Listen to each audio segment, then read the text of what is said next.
करवा चौथ व्रत कथा प्रथम अध्याय। बहुत समय पहले की बात है। एक साहूकार के 7 बेटे और उनकी एक बहन करवा थी। सभी सातों भाई अपनी बहन से बहुत प्यार करते थे, यहाँ तक कि वे पहले उसे खाना खिलाते और बाद में स्वयं खाते थे। एक बार उनकी बहन ससुराल से मायके आई हुई थी। शाम को भाई जब अपना व्यापार व्यवसाय बंद करके घर आए तो देखा उनकी बहन बहुत व्याकुल थी। सभी भाई खाना खाने बैठे और अपनी बहन से भी खाने का आग्रह करने लगे, लेकिन बहन ने बताया कि उसका आज करवा चौथ का निर्जल व्रत है और वह खाना सिर्फ चंद्रमा को देखकर उसे अर्घ देकर ही खा सकती है। चूंकि चंद्रमा अभी तक नहीं निकला है, इसलिए वह भूख प्यास से व्याकुल हो उठी है। सबसे छोटे भाई को अपनी बहन की हालत देखी नहीं जाती और वह दूर पीपल के पेड़ पर एक दीपक जलाकर चलनी की ओट में रख देता है। दूर से देखने पर वह ऐसा प्रतीत होता है कि जैसे चतुर्थी का चांद उदित हो रहा हो। इसके बाद भाई अपनी बहन को बताता है कि चांद निकल आया है, तुम उसे अर्घ देने के बाद भोजन कर सकती हो। बहन खुशी के मारे सीढ़ियों पर चढ़कर चांद को देखती है, उसे अर्घ देकर खाना खाने बैठ जाती है। वह पहला टुकड़ा मुंह में डालती है तो उसे छींक आ जाती है, दूसरा टुकड़ा डालती है तो उसमें बाल निकल आता है, और जैसे ही तीसरा टुकड़ा मुंह में डालने की कोशिश करती है तो उसके पति की मृत्यु का समाचार उसे मिलता है। वह बौखला जाती है। उसकी भाभी उसे सच्चाई से अवगत कराती है कि उसके साथ ऐसा क्यों हुआ। करवा चौथ का व्रत गलत तरीके से टूटने के कारण देवता उससे नाराज हो गए हैं और उन्होंने ऐसा किया है। सच्चाई जानने के बाद करवा निश्चय करती है कि वह अपने पति का अंतिम संस्कार नहीं होने देगी और अपने सतीत्व से उन्हें पूर्ण जीवन दिलाकर रहेगी। वह पूरे 1 साल तक अपने पति के शव के पास बैठी रहती है, उसकी देखभाल करती है। उसके ऊपर उगने वाली सुई नुमा घास को वह एकत्रित करती रह जाती है।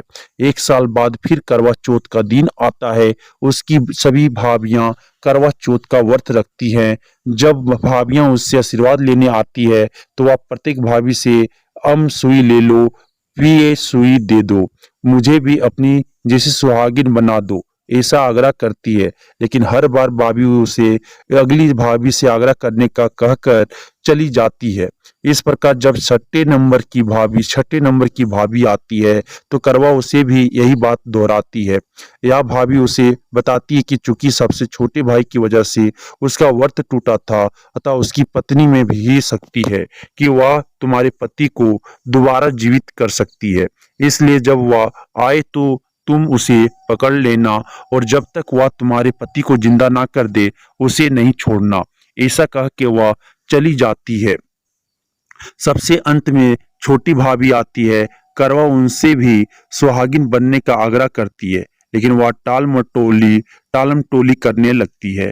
इसे देख करवा उन्हें जोर से पकड़ लेती है और अपने सुहाग के जिंदा करने के लिए कहती है। भाभी उससे छुड़ाने के लिए नोचती है, खसोटती है, लेकिन करवा नहीं छोड़ती है। अंत में उसकी तपस्या को देख भाभी पसीज जाती है और अपनी छोटी उंगली को चीरकर उसमें से अमृत उसके पति के मुंह में डाल देती है।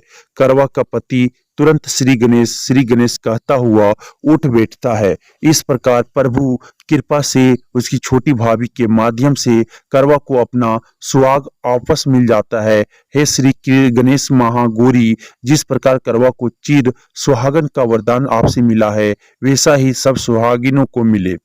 करवा चौथ द्वितीय कथा। इस कथा का सार यह है कि साकर प्रस्थपुर वेद धर्मा ब्राह्मण की वाहिता पुत्री वीरवती ने करवा चौथ का व्रत किया था। नियमानुसार उसे चंद्रोदय के बाद भोजन करना था, परंतु उससे भूख नहीं सही गई और वह व्याकुल हो उठी। उसके भाइयों से अपनी बहन की व्याकुलता देखी नहीं गई और उन्होंने पीपल की आड़ में आतिशबाजी का सुंदर प्रकाश फैलाकर चंद्रोदय दिखा दिया और वीरवती को भोजन कर दिया। परिणाम यह हुआ कि उसका पति तत्काल अदृश्य हो गया। अधीर वीरवती ने 12 महीने तक प्रत्येक चतुर्थी को व्रत रखा और करवा चौथ के दिन उसकी तपस्या से उसका पति पुनः प्राप्त हो गया। करवा चौथ का व्रत। तृतीय कथा। एक समय की बात है कि एक करवा नाम की पतिव्रता स्त्री अपने पति के साथ नदी के किनारे की गांव में रहती थी। एक दिन उसका पति नदी में स्नान करने गया। स्नान करते समय वहां एक मगर ने उसका पैर पकड़ लिया। वह मनुष्य करवा करवा कह के अपने पति को पुकारने लगा। उसकी आवाज सुनकर उसकी पत्नी करवा भागी चली आई और आकर मगर को कच्चे धागे से बांध दिया। मगर को बांध कर अमराज के यहाँ पहुंची और अमराज से कहने लगी, हे भगवान, मगर ने मेरे पति का पैर पकड़ लिया है। उस मगर को पैर पकड़ने के अपराध में आप अपने बल से नरक में ले जाओ। अमराज बोले, अभी मगर की आयु शेष है, अतः मैं उसे नहीं मार सकता। इस पर करवा बोली, अगर आप ऐसा नहीं करोगे तो मैं आपको श्राप देकर नष्ट कर दूंगी। सुनकर अमराज डर गए और उस पतिव्रता करवा के साथ आकर मगर को अमपुरी भेज दिया और करवा के पति को दीर्घायु दी। हे करवा माता, जैसे तुमने अपने पति की रक्षा की वैसे सबके पतियों की रक्षा करना। करवा चौथ का व्रत। चौथी कथा। एक बार पांडु पुत्र अर्जुन तपस्या करने नीलगिरी नामक पर्वत पर गए। इधर द्रौपदी बहुत परेशान थी। उनकी कोई खबर न मिलने पर उन्होंने कृष्ण भगवान का ध्यान किया और अपनी चिंता व्यक्त की। कृष्ण भगवान ने कहा, बहना, इसी तरह का प्रश्न एक बार माता पार्वती ने शंकर जी से किया था। पूजन कर चंद्रमा को अर्घ्य देकर फिर भोजन ग्रहण किया जाता है। सोने, चांदी या मिट्टी के करवे का आपस में आदान प्रदान किया जाता है, जो आपसी प्रेम भाव को बढ़ाता है। पूजन करने के बाद महिलाएं अपने सास ससुर एवं बड़ों को प्रणाम कर उनका आशीर्वाद लेती है। तब शंकर जी ने माता पार्वती को करवा चौथ का व्रत बतलाया। इस व्रत को करने से स्त्रियां अपने सुहाग की रक्षा हर आने वाले संकट से वैसे ही कर सकती है जैसे एक ब्राह्मण ने की थी। प्राचीन काल में एक ब्राह्मण था। उसके 4 लड़के में एक गुणवती लड़की थी। एक बार लड़की मायके में थी, तब करवा चौथ का व्रत पड़ा।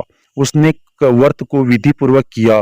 पूरे दिन निर्जला रही, कुछ खाया पिया नहीं। पर उसके चारों भाइयों परेशान थे कि बहन को प्यास लगी होगी, भूख लगी होगी, पर बहन चंद्रोदय के बाद ही जल ग्रहण करेगी।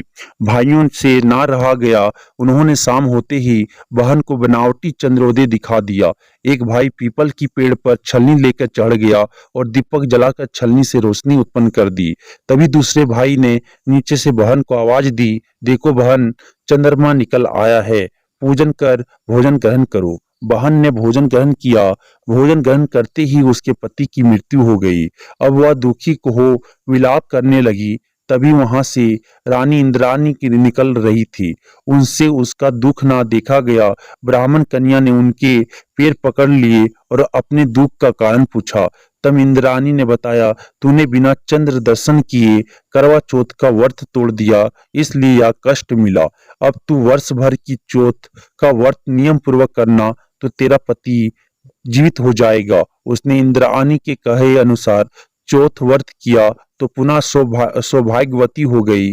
इसलिए प्रत्येक स्त्री को अपने पति की दीर्घायु के लिए यह व्रत करना चाहिए। द्रौपदी ने यह व्रत किया और अर्जुन सकुशल मनोवांछित फल प्राप्त कर वापस लौट आए। तभी से हिंदू महिलाएं अपने अखंड सुहाग के लिए करवा चौथ व्रत करती है। पूजन विधि। करवा चौथ का व्रत। करवा चौथ की आवश्यक संपूर्ण पूजन सामग्री को एकत्र करें। व्रत के दिन प्रातः स्नान आदि करने के बाद यह संकल्प बोलकर करवा चौथ व्रत का आरंभ करें। मम सुख सौभाग्य पुत्र पौत्रादि सुस्थिर श्री प्राप्ति एक करक चतुर्थी व्रत महम करी से। पूरे दिन निर्जला रहें। दीवार पर गेरू से फलक बनाकर पीसे चावलों को घोल से करवा चित्रित करें। इसे वर कहते हैं। इस चित्रित करने की कला को करवा धरना कहा जाता है। 8 पूरियों की अठावरी बनाएं, हलवा बनाएं, पक्के पकावन बनाएं, पीली मिट्टी से गोरी बनाएं और उनकी गोद में गणेश जी बनाकर बिठाएं। गोरी को लकड़ी के आसन पर बिठाएं। चौक बनाकर आसन को उस पर रखें। गोरी को चुनरी ओढ़ाएं। बिंदी आदि सुहाग सामग्री से गोरी का श्रृंगार करें। जल से भरा हुआ लोटा रखें। वायना भेंट देने के लिए मिट्टी का टोंटीदार करवा लें। करवा में गेहूं और ढक्कन में शक्कर का बूरा बूरा भर दें, उसके ऊपर दक्षिणा रखें। रोरी से करवा पर स्वास्तिक बनाएं।